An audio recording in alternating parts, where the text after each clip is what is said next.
Hey, Margie here. Hippocrates said that all disease begins in the gut. And many people now say that all disease begins in the leaky gut. Well, today we're going to take a deep dive into the gut and how that affects our bones and what we can do about it. And our special guest is Mr. Kiran Krishnan. And Kiran is a research microbiologist and has been involved in the dietary supplement and nutrition market for the past 20 years. Kiran established a clinical research organization where he designed and conducted dozens of human clinical trials in human nutrition. Most recently, he is acting as a co-founder and the chief scientific officer at Microbiome Labs, which is a leader in microbiome and probiotic research. He is a frequent lecturer on the human microbiome at medical and nutritional conferences, and he is an expert guest on national radio and satellite radio, and has been a guest speaker on several health summits as a microbiome expert. He is currently involved in over 18 novel human clinical trials on probiotics and the human microbiome. Kiran is also on the scientific advisory board for 7 other companies in the industry.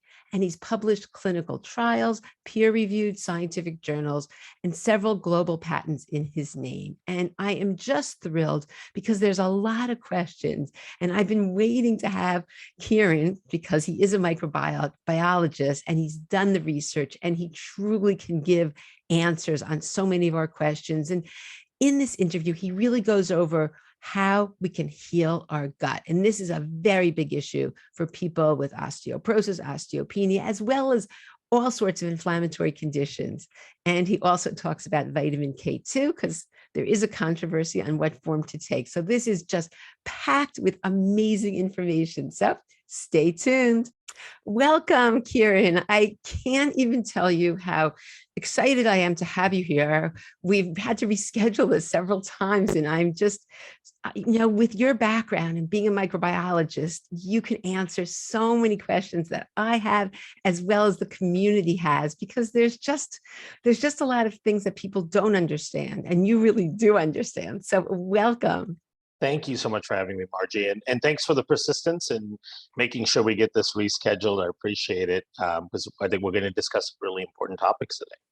It really is. So a lot of people in the audience have bone loss, have osteoporosis, or want to prevent it. And let's just start with the gut is so important, and the bacteria in the gut is so important. So maybe let's start.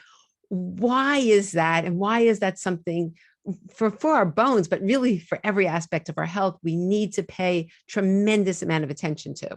Yeah. So, there's 2 real aspects to it, right? And you can get way into the weeds on how the gut impacts overall health. But if you just think about 2 things, it'll really help kind of circle out for you in your mind, round out for you why the gut is so critical. So thing number 1 is the gut is, of course, the source of where you absorb your nutrients, right?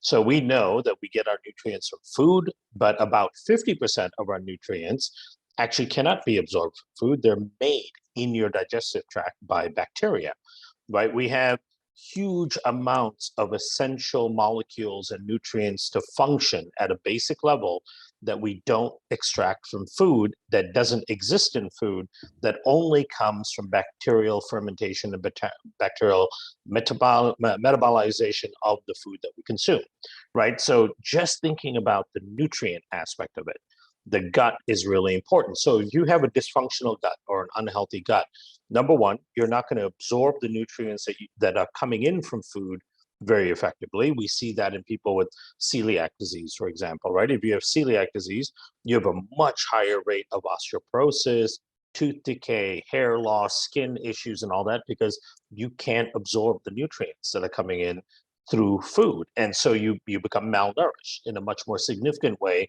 than somebody that's the same age, same demographic, but doesn't have celiac disease. And it's all because of that inflammation and damage to the lining of the gut.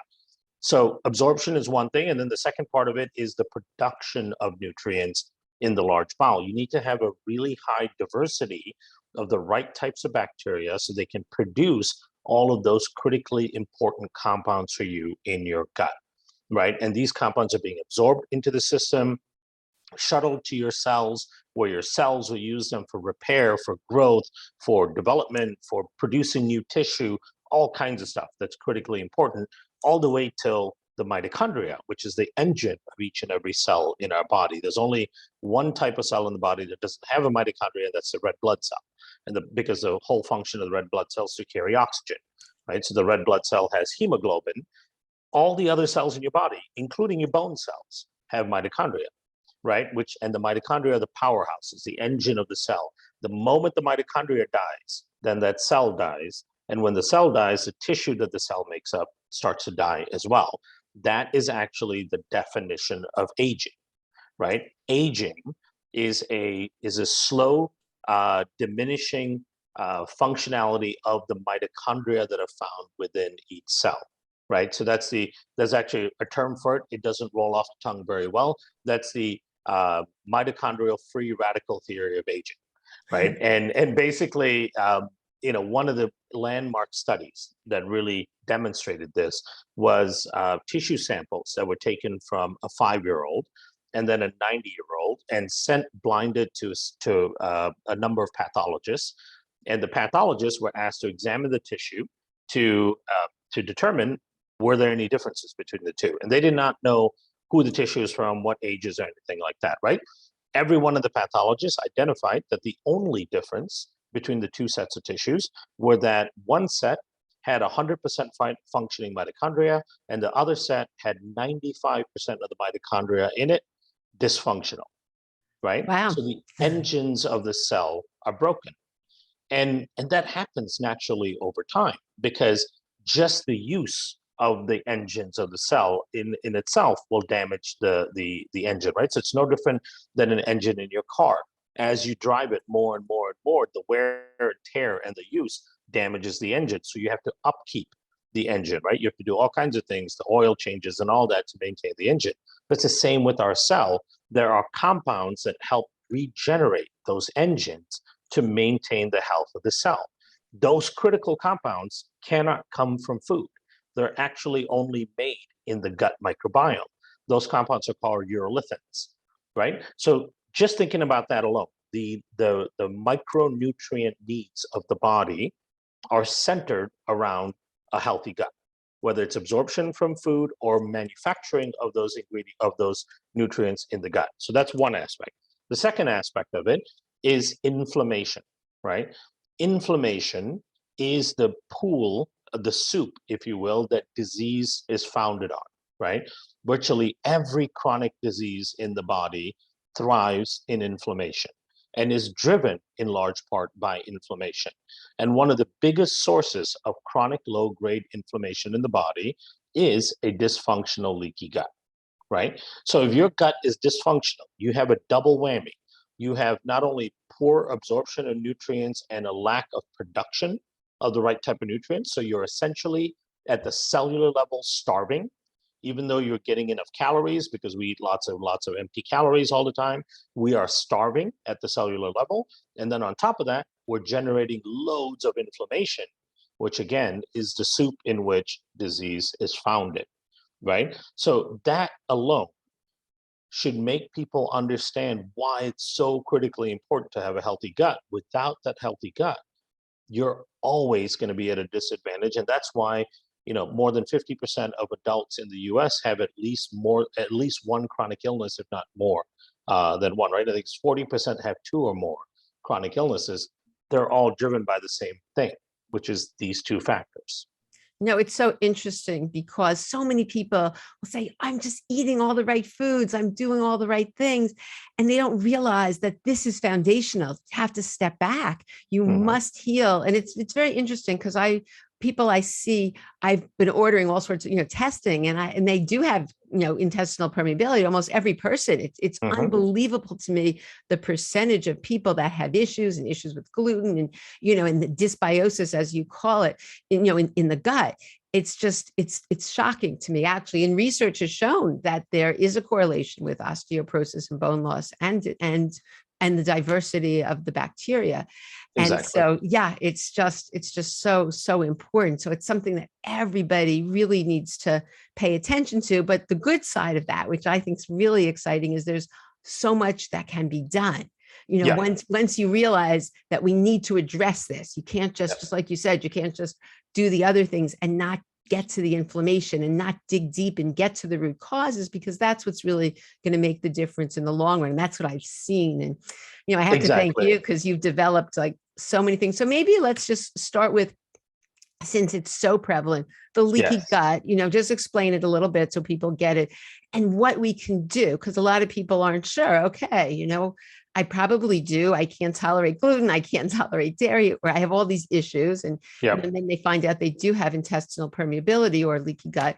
And then, they're not sure. There's numerous things so tell us what you found, because your system's extremely effective. So maybe go into that, because I think everybody could benefit from hearing that and knowing it's possible to make a huge difference. And that's what I've seen.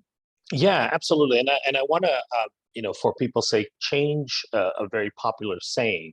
The saying, you are what you eat, right? And it's not you are what you eat, it's you are what you absorb, right? So you can eat all the good stuff you want. If your gut is unhealthy, you're not getting the benefits of those foods. And we see that in many, many conditions, right? So jumping into the leaky gut aspect of it. So our company was born on the idea of resolving this problem of leaky gut. And we were born in the ideology of understanding why leaky gut occurs. Is it a microbiome issue, or is there something else that drives it, right?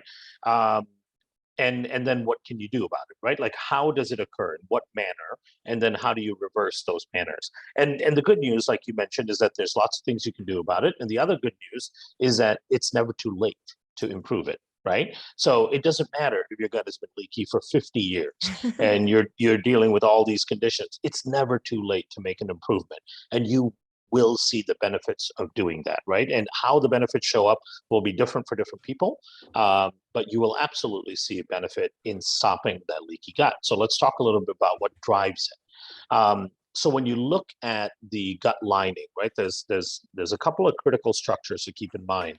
There's the intestinal epithelium, which is the cells that make up the lining of the gut, right? And this cell layer is only one cell layer thick, right? And it's different than, for example, your skin, your epidermal layer. There's all of these cellular layers in there. There's the dermis, the epidermis, there's areas underneath that. There's like multiple cellular layers that act as a barrier on your skin on the outside. However, in your gut, you only have one cell thick as a barrier, right? Now, part of what helps protect that one cell layer thick barrier is the top of it sits a mucosal layer. That's just basically mucus, like you see when you spew out when you're sick, and all the stuff that comes out of your system that's gross and icky and slimy. They're basically glycoproteins. So they're basically sugars and amino acids that are glutenized together to form kind of like a gel-like structure, right? So that acts as like a physical barrier on top of your intestinal epithelium. Most of the microbes that live in your gut, the vast majority of them, 99.9% of them, live in the top layer of that mucus lining, right?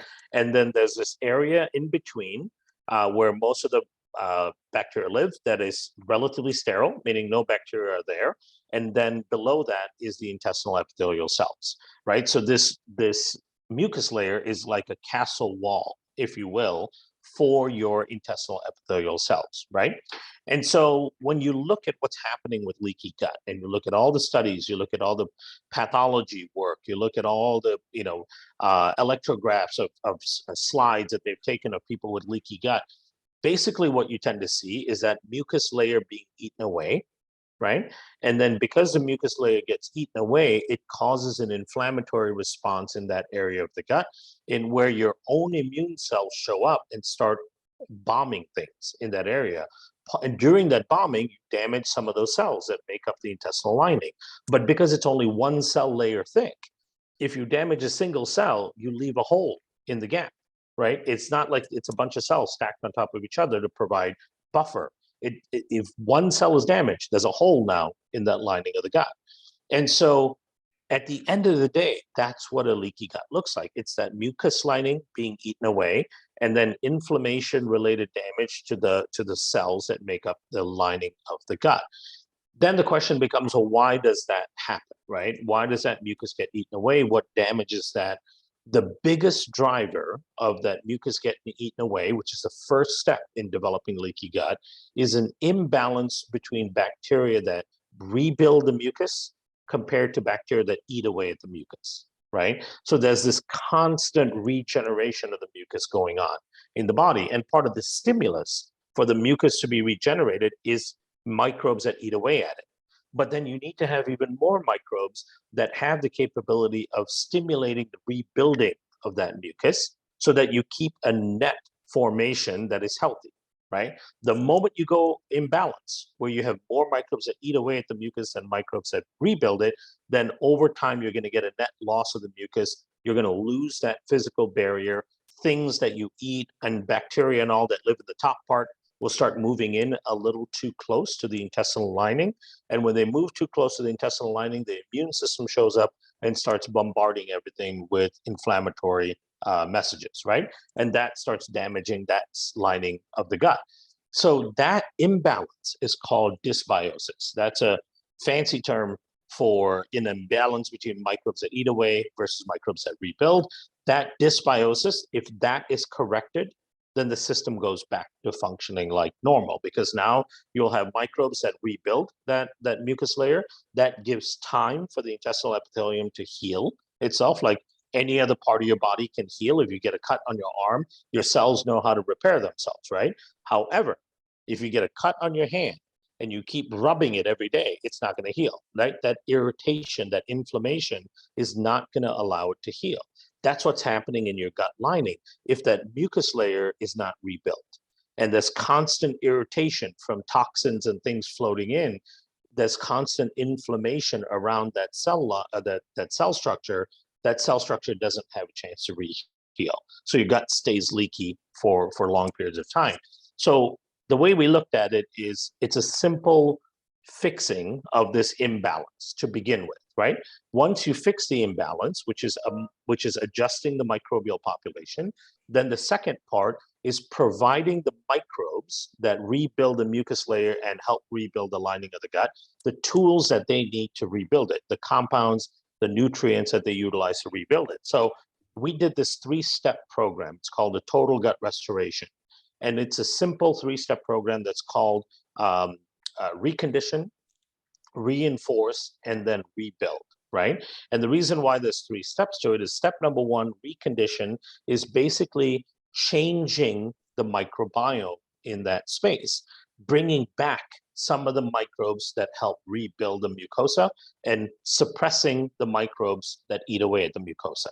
And we found that the spore-based probiotic bacteria, the right type of spore strains, not all spore strains do this. You have to research them and you have to find the right ones. But when you find the right ones, what they do really well is they come in, they read the microbial signatures in that area, they start suppressing the growth of the microbes that eat away at the mucus too much, and then they start increasing the growth of the microbes that rebuild the mucus more, right? So they can affect that balance. So as the probiotic starts affecting that rebalancing of the microbiome, we also then bring in prebiotics that specifically feed the mucus rebuilding microbes within the microbiome.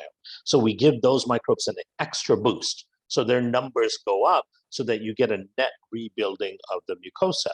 Now, once you have those 2 steps in place, then we got to give these new microbes the tools that they need to rebuild the mucosa, which is the right type of amino acids. There are 4 main amino acids that rebuild the mucosa. We give them polyphenols to bring down some of the inflammatory responses and then feed the right types of microbes that rebuild the mucosa. And then the last thing is an immunoglobulin. The immunoglobulin reduces the toxicity in that space. So it reduces the toxigenic load, which allows the tissue to actually heal, right? So we take this methodical approach, which is a 3-month approach, a 90-day approach to completely regenerating and rebuilding that microbiome in the lining of the gut. And when you do it that way, what you tend to find is you get much more of a permanent type of change as long as you can keep maintaining that healthy balance, right? And there's a number of things you can do to maintain the healthy balance. So that's the approach that we've taken, and we've published a number of papers on taking that approach itself, right? So you have to let the science do the talking as well. What I love about this is so often people just take a probiotic. They just take it and they're missing the other steps and they're missing the mucosal lining. And as you said, that's so very important. But just get a little more specific in terms of, that what it is. Is it a pill? And do you need a stool test, or it doesn't really matter? This works for everybody. Yeah, you don't need a stool test, right, to know that you have leaky gut. I think if you have any kind of condition, you're dealing with a chronic illness or, immune dysfunctions, whatever it may be. In our studies that we've published, 55% of young, healthy individuals have leaky gut, right? Wow. So if you're older and you have any kind of condition, it's a 99% chance you have leaky gut, right? It's probably the most common dysfunction that we have in the Western world. And so you can absolutely just take the approach that you want to help the intestinal barrier. You want to help the lining of the gut. And there's no downside to doing that at all, right? If you are that 1 in a million person that is in your 60s and 70s and you don't have leaky gut, taking the approach that you're trying to fix your leaky gut has no deleterious effect on you. So, and the type of probiotic matters. So people think that all probiotics are kind of created equal, right? It's just a general term. It's not actually true. It depends on the strain and what the strain is capable of doing, right? Remember that these are biological entities. They have very different genetic makeups, right? So when you look at, one genus to another genus, you look at a lactobacillus versus a bacillus, or bifidobacteria versus a bacillus, they have completely different genomes. And so they have completely different functionalities. Yes, they're all bacteria, but they are as different as an airplane is to a bicycle, right? They're both modes of transportation, but they function completely differently. And so it has to be bacteria or probiotics or a formula of probiotics that has been specifically shown to be able to fix the lining of the gut. And if you get one of those, especially if they're universal colonizers, which is what we call certain categories of bacteria that tend to function in virtually everybody, those universal colonizers will be good for almost anybody that takes it. And that's where we honed in on our efforts. Is like, how do we find universal colonizers that'll work for the vast majority of people that helps with leakiness in the gut? That's where the company started. So it's very interesting because there's certain research that has been done showing reduced bone loss when people took a probiotic and they use certain strains. So what you're saying is that that's just the strain they studied. That doesn't mean that that's the only, a lot of people say, oh, well, I only want to use the strains that were shown. So it's not that that's definitely superior. That was just what they chose. And that's just what they wrote about. Yeah, because when you think about bone loss as it relates to the gut, right? It's general improvements in the gut that help support bone strength. So it's not that those strains that were tested have some magical way of rebuilding your bones, right? They don't have that capability. Basically, what they're showing is if you take a probiotic, you improve your gut health, your bone health is going to get better. And it's going to get better for those two main reasons I talked about earlier, right? Improving nutrient absorption, so you're absorbing calcium better. You're actually absorbing vitamin D better. You're absorbing your fat-soluble vitamins, vitamin K2 better. Those are all critical compounds for rebuilding bone, right? And reducing bone resorption, which is the loss of bone. Without absorbing those nutrients properly, you're really going to be at a loss for having healthy bones. And then the other part of it is reducing the inflammation from the leakiness in the gut. So I think what they were able to demonstrate in that study is that taking a probiotic that improves gut health will improve outcomes like bone health because you're absorbing things better. Okay, great. And I think for everybody listening, maybe just explain the difference, because not everybody knows the difference between a spore-based probiotics versus just, a lot of people think what's important, I don't know how this got started, is the amount. There's a zillion, trillion, how many million, what's that's the important, make sure you find a probiotic that has zillions of whatever. But explain why the difference, because it really is important. There's such a huge, it's not, as you said, all probiotics are not the same at all. No, and keep in mind, right? So I think one thing that's really important for people to understand is we are just now learning about what the gut looks like when it comes to the microbial ecosystem in the gut, right? We're talking about just in the last 7 to 10 years. Prior to that, our knowledge of what is existing in the gut, how they're structured, how the microbes are structured, what impact they have on our health and all that was minuscule, right? And yet probiotics have been around since the 1960s. And so most probiotics and most concepts around probiotics were developed way before we knew anything about the gut microbiome, right? So they were developed in a vacuum of information. And so, inevitably, some of the concepts are going to be wrong, right? And the idea of more is better is just it's a foundational thing in the supplement nutritional world, right? It's like you start taking protein and somebody advises you, you need to do 20 grams of protein a day. Then all of a sudden somebody else tells you you need to do 50 grams, and someone tells you you need 2 grams per kilogram, and just the numbers just keep scaling up and up and up, right? And that's just what happened in the world of probiotics. And in fact, it became a competition among companies. Prior to me co-founding Microbiome Labs, I was a consultant and a researcher for other companies. I used to work and help other companies formulate products or conduct clinical research on their products. And I've been in many meetings where they're talking about their next probiotic formulation, and it's marketing saying how many CFUs they want to have, right? So they come out and they say, the next product has to be 15 strains and 50 billion CFUs. And from a scientific perspective, I go, why? Like, where did you come up with that? And they're, well, the most competitive product they're going after has 13 strains and 30 billion CFUs, right? So they want to be a little bit better than that. And so then it just scales. It's just a megalomaniacal thing. Everyone wants to just be higher and higher and higher dose. And so unfortunately, there's nothing rooted in science around that. The vast majority of studies on probiotics are single strains by themselves at 2 to 3 billion CFUs. That's a vast majority of probiotic studies. There's almost no study that shows that 50 billion is better than 20 billion, or that 20 billion is better than 10 billion, right? That's just all marketing nonsense. And so when we first came out with Megaspore, it was a big paradigm shift, even for doctors, because we came out with a product that's 4 billion CFUs in a sea of 30, 40, 50 billion CFU products, right?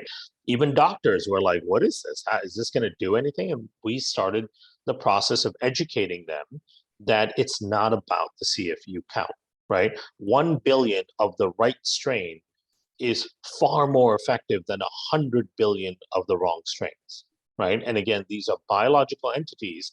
They have very specific functions. And if you're not taking the right ones, you're not going to see any benefit. It doesn't matter what dose you take.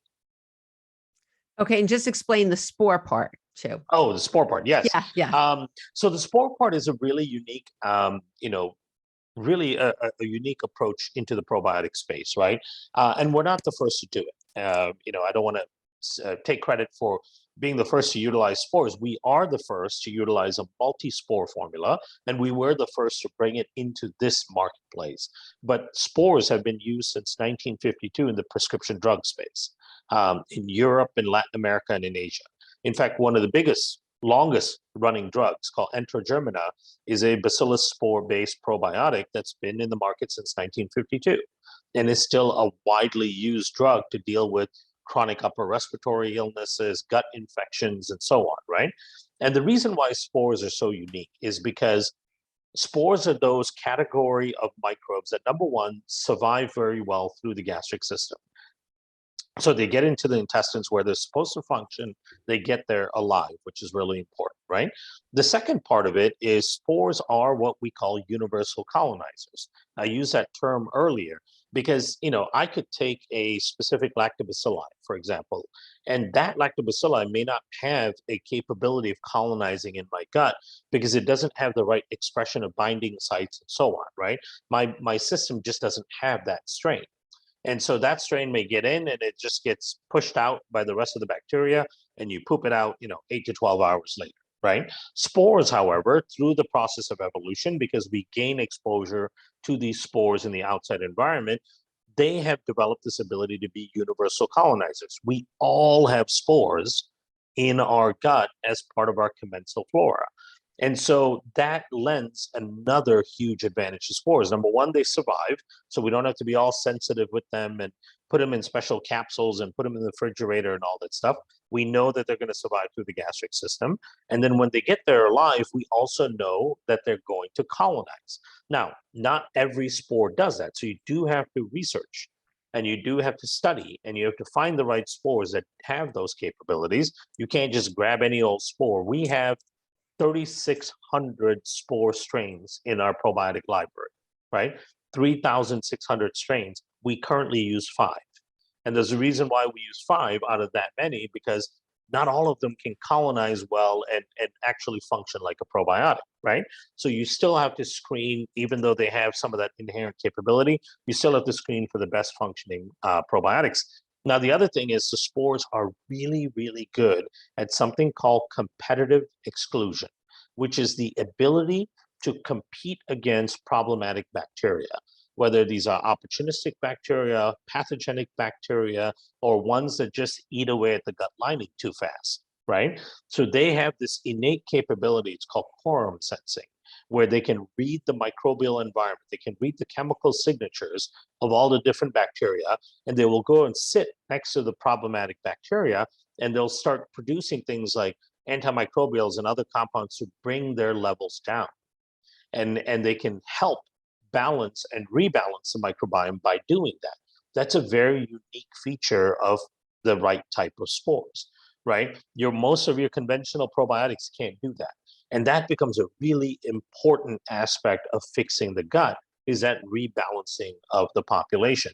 That's why spores are so effective, right? And that's why they've been used in the prescription drug market for now over 60 years, right? So they're very unique. I'll give you a quick story, which is kind of funny, as to how the probiotic spores that are used in that drug product, Androgermina, how that was discovered as a potential drug product, right? So during World War II, when the German army was in North Africa, they had a campaign in North Africa, and a lot of the soldiers were dying of dysentery, right? They would just, the water or the food would make them sick, and they would die of horrific dysentery. What they realized is that the locals, if they were to get sick, if their stomach would get upset, one of the things that they did to cure themselves or to help their gut was they would eat dried camel dung, right? They would find dung, dry camel dung that's dried up, by the hot sun in the desert, and they would eat it, right? And that would heal their ailing gut. And so some of the scientists brought back some of that, and then one of the pharma companies explored what is in this camel dung that's actually curing them, and they found these bacillus spores that are in there, right? And they're universal colonizers. Those spores can colonize a camel as well as it colonizes a human, right? That's why they're called universal colonizers. So then they isolated these spores and they developed a drug to treat gut infections from those bacteria, right? And that's the same probiotic drug that's been in the market since the 1950s. So, that's the power of spores. You don't get that with any other probiotic on the market. And that's why we brought it to the holistic integrative health space, because they're so powerful that way. Wow. And it works. There's not a question. It works. I mean, so many people have improved themselves. So a couple of questions.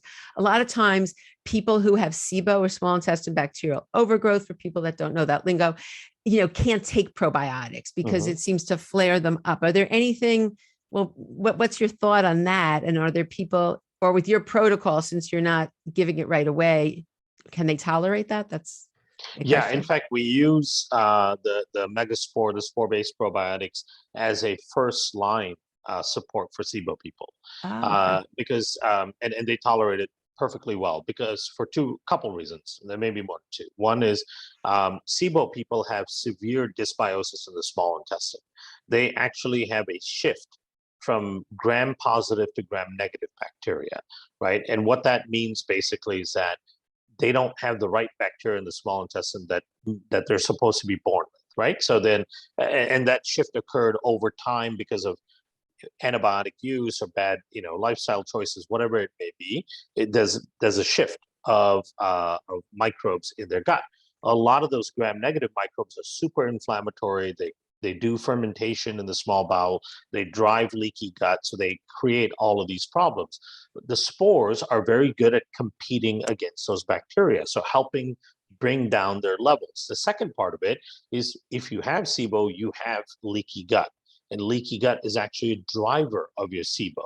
And part of the reason for that is because the leaky gut stops the bowels from moving, right? And so stasis, which is the slowing down of the bowel, is a big feature in SIBO. And so in order to improve that stasis, the spores play a very important role. So people have to address the microbial dysfunctions that are going on in the small bowel if you have SIBO, and the spores are a very good way of doing that. That's so interesting because so many functional medicine doctors don't, because it irritates, or I don't know which probiotic they're taking. They want to calm the person down before they, so it's before they get there. So that's really, that's The conventional bacteria, probiotic bacteria, will irritate those people, the lactobacilli and bifidobacteria. And so, yes, that's one of the reasons why they've just kind of carte blanche said, okay, I'm going to stay away from probiotics in these patients for a certain period of time. And then they typically start with antimicrobials, right, to try to kill things down. Yeah. But we're trying to retrain functional medicine doctors that's not actually the right approach. You have to make a foundational change in the leakiness of the small bowel, in the types of bacteria that exist there. Killing them with antimicrobials, they'll just come right back, right? And so those kind of shifts have to be done. And, we're doing that. We have lots and lots and lots of thousands of practitioners that use the spores as part of the first line support for SIBO. And do you change your order in your step 1, 2, 3? Nope. The step 1, 2, 3 always starts with the probiotic, right? So what we tend to do is a second step, which is month 2, you add in the prebiotic. In SIBO, in the case of SIBO, what we will often do is flip the second step and the third step, right? We will put the prebiotic at the very end. And the reason for that is they're very sensitive to prebiotics, right? They can get lots of bloating and all that. Now, they do much, much better on this prebiotic because these are highly specified oligosaccharides that the SIBO type bacteria can't typically ferment. However, we still like them to go 60 days of the probiotic and then the mucosa rebuilding product and then do the prebiotic. So in the case of SIBO, we shift step 2 and 3. We flip-flop them. Oh, you said something very interesting, because a lot of people think, okay, I'll just eat prebiotics, the Jerusalem artichoke and the onions, but what you're saying is it matters a lot, the type of prebiotic as well, when you're healing SIBO as well as leaky gut. It does, yeah, because, there are lots of foods that are rich in prebiotics, which are generally really good, especially if you have a healthy gut. But if you have a very dysbiotic gut, you have lots of dysfunctional bacteria.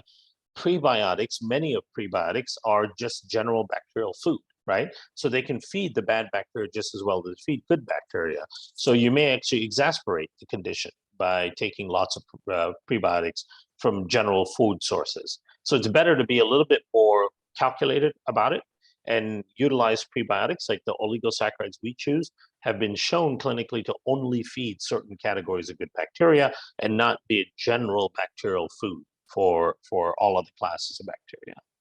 Okay, so we do your 3 steps, and people will feel better actually after the 3 months. Absolutely. Yeah. So you start noticing, oh my gosh, that eczema's gone. Oh my goodness. Because as we know, it doesn't always manifest in the stomach. And most of the time it doesn't. And same thing with osteoporosis. You can have all sorts of gut issues, and the inflammation is one of your issues. And you feel fine. I'm like, my stomach's fine. I don't have any problems. Right. But anyway, my question is, okay, so they're feeling better. What now do you recommend as a maintenance? After that, what do you recommend people do on a continual basis? Yeah. So what we typically tell people is at the end of the 3 months, then they would just stay on the probiotic as a maintenance, because it's important to get some exposure to the probiotics every day, because we're constantly exposed to things that are going to mess up our microbiome, right? We live in a toxic world, unfortunately. And so we need that kind of daily protection. Wait, one quick question before you go. Yeah. And what about if they say, look, I eat sauerkraut, I really get a lot of probiotics in my diet. do you still feel it's going to benefit them to take your specific probiotic, the spore-based? Absolutely, because keep in mind, most of fermented foods, the benefit from the fermented foods, and they're wonderful things, come from the ferment itself. It's what the bacteria made while fermenting the food. It's not the bacteria itself, right? So fermented, it's a conflation that people do all the time, where they think about fermented foods as a source of probiotics. It's not. Fermented foods are a source of nutrients that bacteria have made for you. So it's pre-digested food, right? So you don't get probiotics actually from fermented foods. You get postbiotics and you get prebiotics for fermented foods. And so that's a really important distinction, because fermented foods are really great for the gut and for most people. Now, some people won't tolerate certain types of fermented foods well because of the histamine issues and so on. But in general, fermented foods are really good for the gut, but they do completely different things than probiotics do.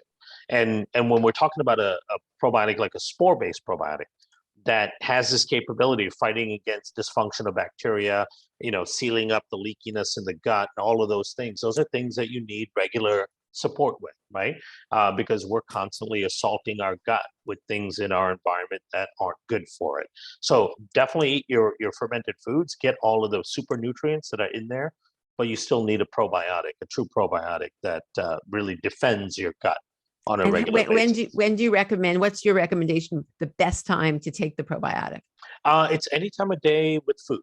That's really the key. Yeah, we don't seem to see a difference between morning, noon, or night. It doesn't matter as long as you're taking it with food. With food is the best way to go about it. Okay, great. So that's step one. So now, okay, we finished the 3 months. We're going to take our daily probiotic. Yeah. And anything else that you recommend? And then now is when you start trying to increase the diversity of your diet, right? Because the diversity of your diet is going to dictate the diversity of your microbiome. And the more diverse your microbiome is, the healthier you're going to be as an individual, right? And the more resilient you're going to be. That's just the plain facts in the research. Studies have shown that people with high diversity tend to live longer and have better outcomes at the end of the day. So you want to start looking at diversifying your diet, adding in new foods to your diet that you don't regularly consume. You also want to make sure you're trying to get outside as much as you can in kind of natural environments. We're not talking about just walking down the street, your sidewalk. You live in New York, there's lots of sidewalks to walk down, but that's not necessarily the environment I'm talking about. I'm talking about going to a natural park, right? Where there's trees and soil and things that or going for a hike through the woods or the beach if you live on the coast. Getting some exposure to those good environmental bacteria is really good for your system in general. Mitigating and managing stress. Stress is one of the biggest drivers of leaky gut. Right? That is just a known fact. A 2015 publication in Frontiers of Immunology showed that stress-induced leaky gut was the #1 driver of mortality worldwide. Right? It's at the root cause of the vast majority of chronic illnesses. So managing stress, whether it's mindfulness work or knowing how to cut things out of your life that are toxic to you, improving interpersonal relationships, or even using a psychobiotic, a probiotic that helps you bring down stress. We launched a product called Zenbiome, which has been, I think, one of the top selling products that we've ever launched, because it's a psychobiotic. It's a probiotic bacteria. It's a bifidolongum bacteria that has been shown to bring down cortisol response, bring down stress, and reduce the anxious response that people have throughout the day, right? And it also helps you sleep better at night. So sleeping is another very important thing. The restorative nature of sleep also has an impact on the microbiome. The microbiome goes to work with all these housekeeping duties when you're sleeping, right? Repairing the system. So if you don't sleep enough, you don't get enough of that repair going on. So these are all some of the things you can do that are simple. Most of them don't really cost you that much, that will really help maintain a healthy microbiome. And if you're concerned about bone health, you definitely want to take a significant amount of vitamin K2. Vitamin K2 is the quintessential vitamin that builds bone, right? So you want to get adequate amounts of vitamin K2 in your system as well. Okay, so a couple of things. First of all, you probably don't know this. I teach a happiness program, so I couldn't agree with you more. And as a physical therapist, I just can't get over that when people reduce their stress and increase their happiness, how chronic pain, this is what I saw throughout my career. Totally. So yes, I am such a big believer that that piece of the puzzle has to be dealt with. Let's get to K2. Oh my goodness. So this is a big controversy. Well, everybody knows, most people, like in the functional worlds at least. And I think even in the conventional world, they're sort of seeing how important K2 is, because we want to get the calcium into the bones and off out of the soft tissue. And it's so important. But there really there's two camps, and I'm still on the, there's pros and cons about each one. So you being a microbiologist, I couldn't wait to talk to you about this, because I would love to hear your perspective. I know your supplement is MK7. And so just explain, why you chose that, and maybe the benefits of that, of your feeling on MK7 versus MK4 for bone health. Yeah, absolutely. So, and keep in mind, I've been working on vitamin K2 for 22 years now. Oh, wow. I was one of the first people that brought vitamin K2 to the United States back in 1999. That was a passion project for me. I was working on another enzyme called nattokinase, which also comes from fermented soy, from a bacillus fermented soy. We realized very quickly that lots of K2 was being made in there, and I was working hard to bring K2 to the US. This is 22, 23 years ago, right? So I've been working on K2 for a long time. I've got a couple of publications on K2. We've got 5 or 6 patents on K2. So we've been working on it a long time. When it comes to bone health, right? So the most prolific studies on bone health, the largest studies on bone health are with K27.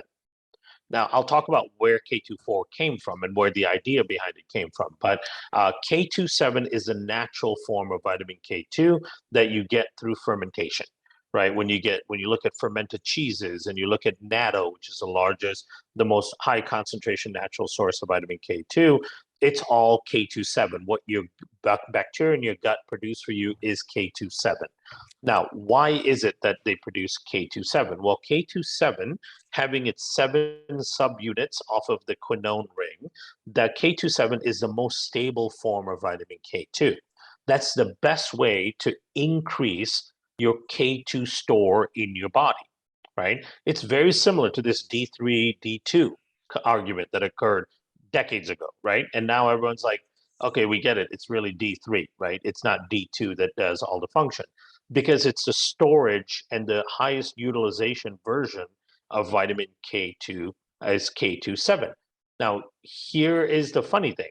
Your body can convert K27 to K24 where it needs it, right? So when you take K27, you're actually getting both K27 and K24, because in certain cells, they want K24. Your body has an enzyme to cleave K27 into K24. But the only way you can build up high levels of vitamin K2 in particular, in your serum is through K27. Here's where K24 came from. The Japanese have been on K2 for a long time, right?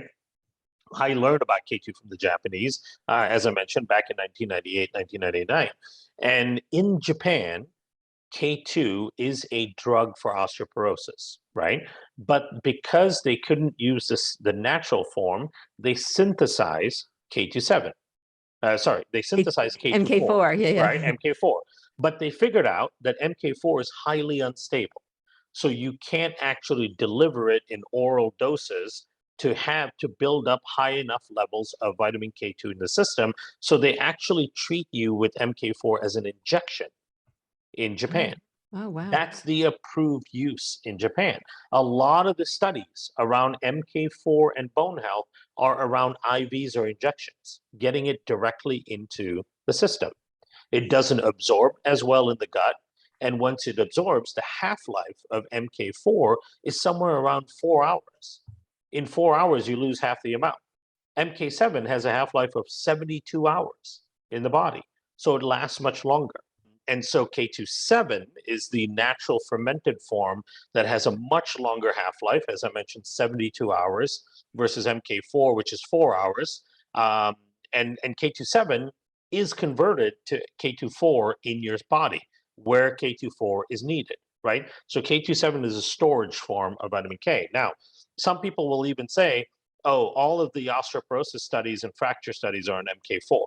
That's not true, right? Exactly. That's what's been told, because I seek out so many different experts on this, and then people say to me, but Margie, your population really cares about fractures. That's so important, and it hasn't been studied. So yes, please educate us. Oh, it has absolutely been studied. In fact, the studies on K27 and fractures are far bigger than the studies of MK4 and fractures. In fact, the fact that we even know that vitamin K2 has anything to do with bones came from the big studies on MK7. Now, why is that, right?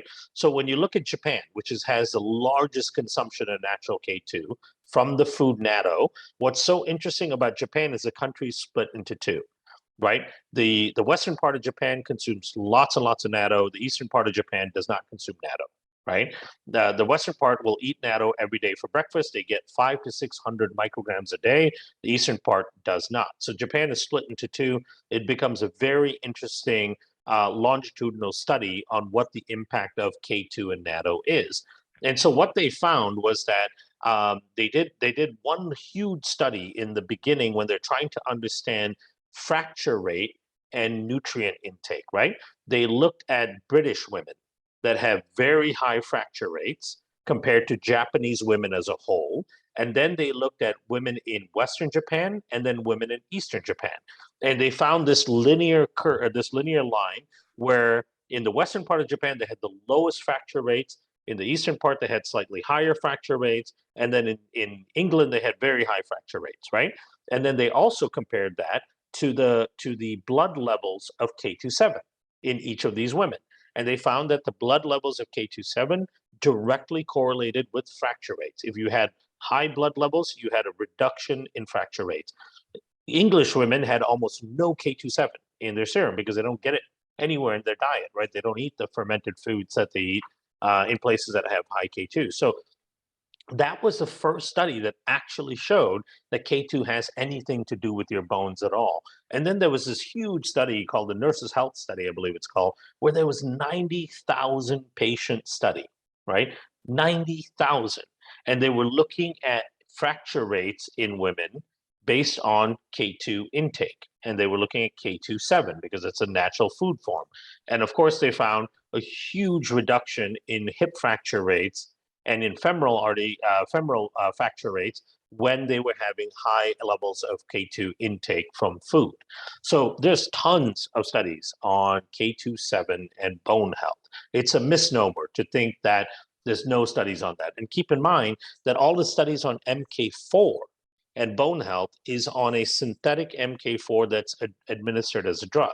So now you've got companies that are selling MK4 as a supplement.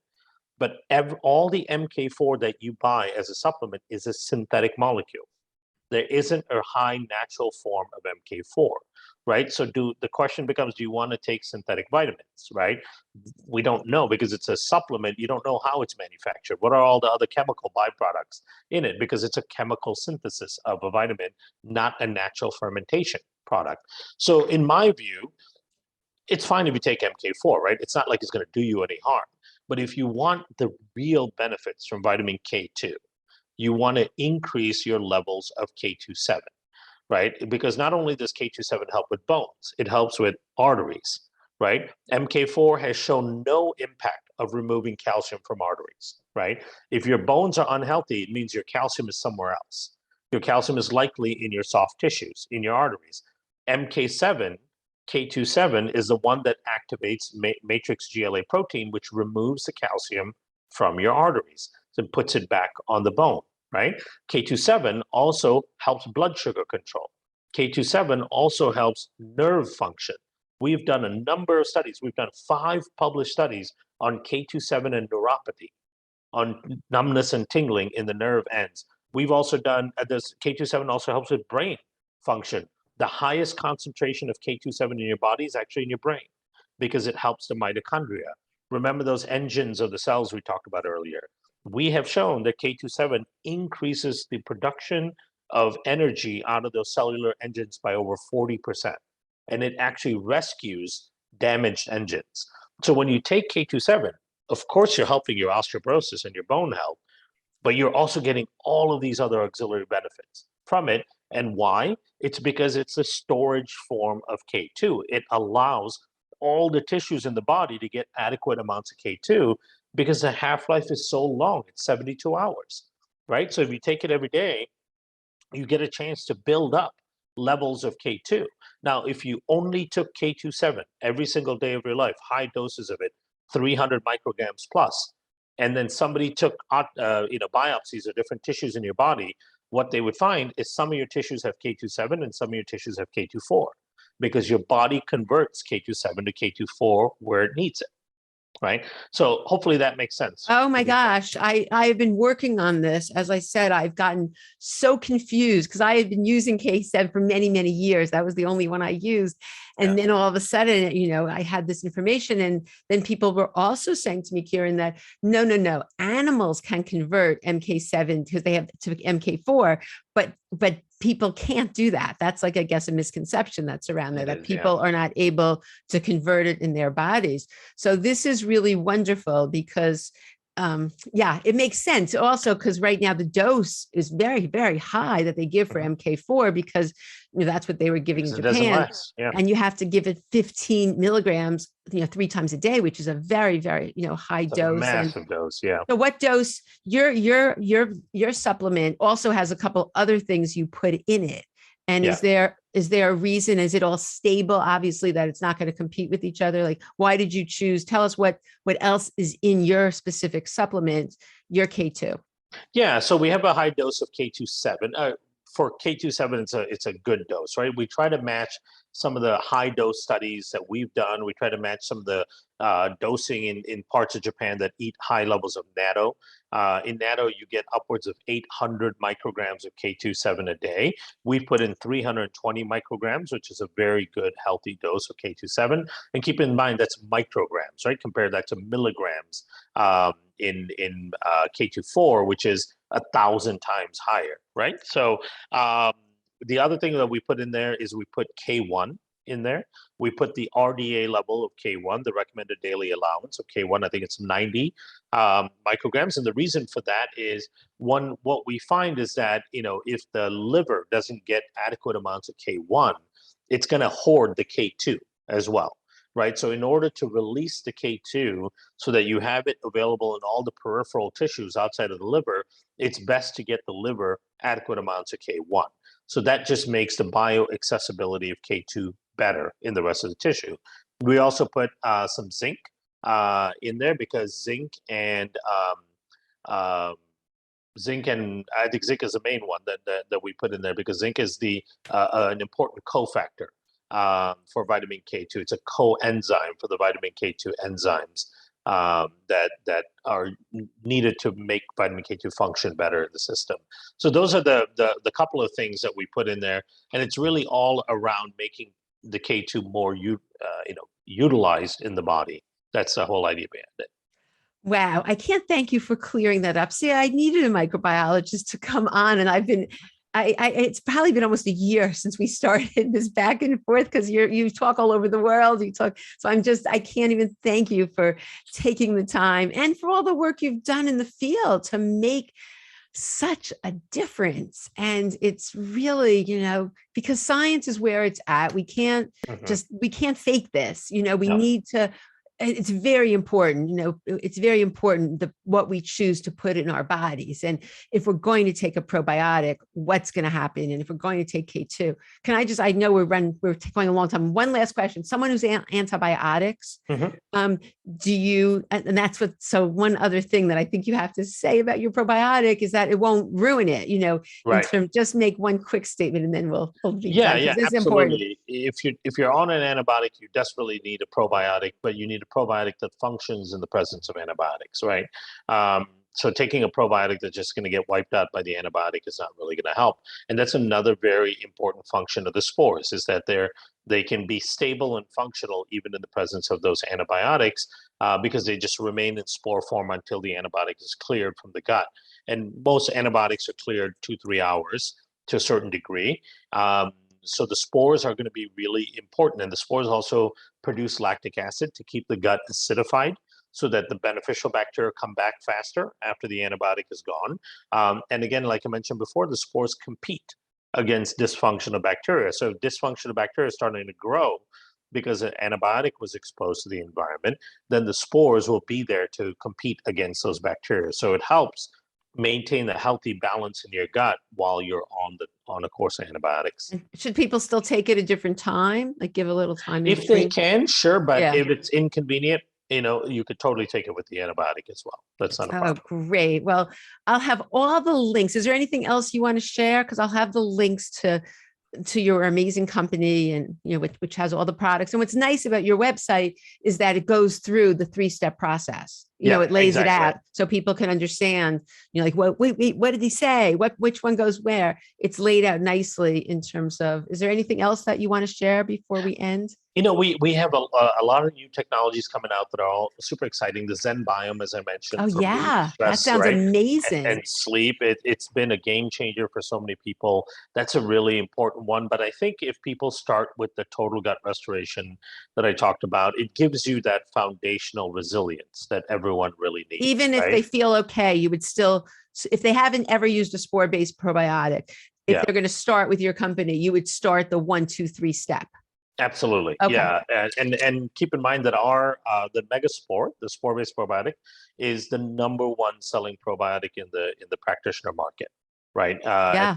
The second best selling probiotic is, 50% behind. And the reason for that, and it's purely because it works. What tends to happen with products with practitioners is when they find a product that works well for a lot of their patients, they talk to their colleagues about it, right? And 87% of the new practitioners that we get in as clients come because they heard about us from a colleague, right? Yeah. And so that's a beautiful place to be, because then it means that our focus is on the science, making sure that we know how the products work, we're proving that they work, we're using science to innovate and create more tools. We don't have to do as much of the marketing, because the practitioners are doing the marketing part of it for us, because the products work, right? It's funny. That's how So, I once posted a long time ago in my practice in my group, what's been working for your patients, and everybody came back, Megaspore, Megaspore, Megaspore. I mean, it was like, it really was, you're so right about that. So yeah, and that's a beautiful place to be for a company yeah. like ours, because we can divert